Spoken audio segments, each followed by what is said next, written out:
de dun laissing médier. Je dois y vérifier. Moto est d'où fin au token sous des mythos. Des centaines d'hectares de cultures de manioc, de haricots et autres, prêtes pour une récolte abondante, ne vont jamais partir dans les marchés ni tomber dans les assiettes des consommateurs. Et pour cause, des troupeaux de bœufs tels des criquets ravageurs n'ont rien laissé sur leur passage dans les champs, outre la mer des espoirs.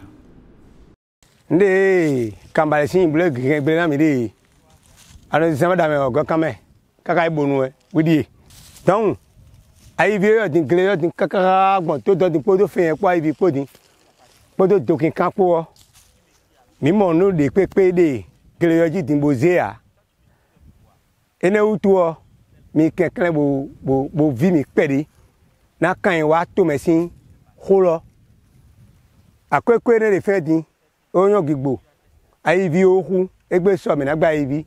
Nous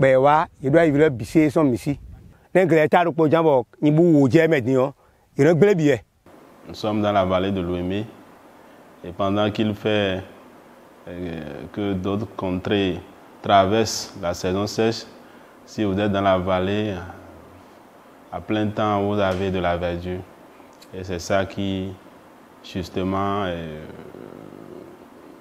draine du monde, des transhumants, les peuls. Mais malheureusement, c'est pendant cette période-là que les producteurs travaillent réellement dans la vallée de l'Ouémé. Cette situation perdure depuis 2 décennies dans la commune de Bonou, une des communes vivrières de la vallée de l'Ouémé, dont la potentialité agricole n'est plus à démontrer. La transhumance, chaque année, est source de conflits entre agriculteurs et éleveurs. Bon, mais quand il y a un giro pour dire, mais on fait un rayon, fait un temps, mais on va appeler. Le bon est adoré. Qui a wenu. Et quand je suis fait un petit peu de faire des noms que vous n'avez bon.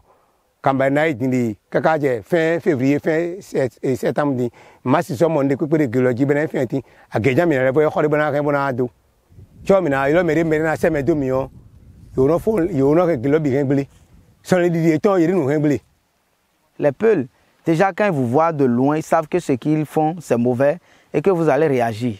Maintenant, eux, ils ne vont pas vous donner la chance même d'agir avant de commencer par vous menacer à l'aide des coups de fusil. Un producteur ne peut pas voir son champ en train d'être détruit et rester tranquille. C'est pour dire que dans la commune de Bonou, nous vivons cette situation-là. Chaque fois que la période est là, c'est une psychose générale. La période allant de janvier à février, voire mars, sonne comme le cri strident d'un bombardier F-16 qui éveille les pires cauchemars des agriculteurs. Face à l'urgence, la municipalité de Bonou ne reste pas de marbre, même si jusqu'ici, il n'y a jamais eu de dédommagement. Le maire a donc installé des comités d'alerte dans les villages. Et une fois que les bœufs sont là, ces comités sont chargés d'alerter les autorités compétentes afin que le commissariat soit servi pour envoyer des éléments sur le terrain.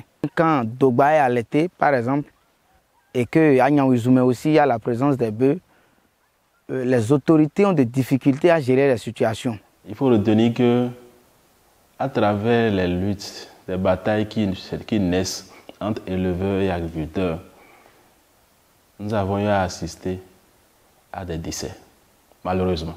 Et donc, c'est important pour nous de prendre la disposition pour informer, communiquer, sensibiliser la population pour que chacun puisse se retrouver dans son canal pour ne pas créer de problèmes. Actuellement, nous avons tellement travaillé, communiqué avec eux, si bien que quand il y a de ces dégâts, ils informent en même temps et que nous, on envoie les agents qui ont en charge de gérer des situations comme ça. On les envoie et ils font le nécessaire.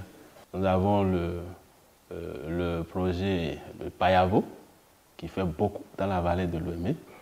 Nous avons Padma qui fait beaucoup également dans la vallée de l'Ouémé.